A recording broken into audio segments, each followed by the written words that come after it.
मित्रांनो, आपल्याला पृथ्वीवर अशी अनेक ठिकाणे आहेत जी विज्ञानाला आजही आव्हान देतात. पण अर्जेंटिनामध्ये एक असं ठिकाण आहे जे पाहून तुमचे डोळे विस्फारतील.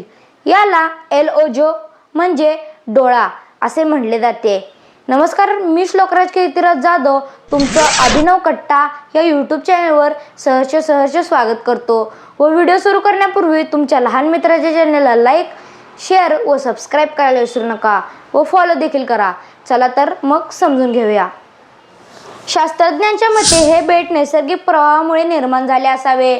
पाण्याच्या प्रवाहामुळे जमिनीचा हा तुकडा आजूबाजूच्या जमिनीपासून वेगळा झाला आहे आणि सतत घर्षणामुळे त्याला गोलाकार आकार प्राप्त झाला आहे. पण येथेच ट्विस्ट आहे. हे बेट त्याच्या बाहेरील काठाला स्पर्श करत नाही. हे एखाद्या इंजिनिअरिंग चमत्कारासारखं मधोमध तरंगते.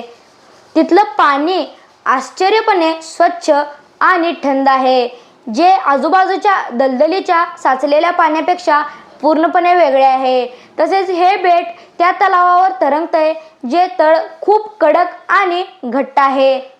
स्थानिक लोक या जागेला शापित मानतात. त्यांच्या मते हे बेट म्हणजे एलियन्सचे पृथ्वीवरील एक बेस आहे. काहींचा असा दावा आहे की या बेटाच्या खाली काहीतरी धातूचे मोठे स्ट्रक्चर आहे जे त्याला गेले फिरवत आहे. अनेक शोध मोहीम निघाल्या पण आजही याचे रहस्य पूर्णपणे उघडले नाही. ही निसर्गाची किमया आहे की प्रग्रहावरील शक्ती? एल ओजो तलाव हे दुनियेसमोर अजून एक गुपितच आहे.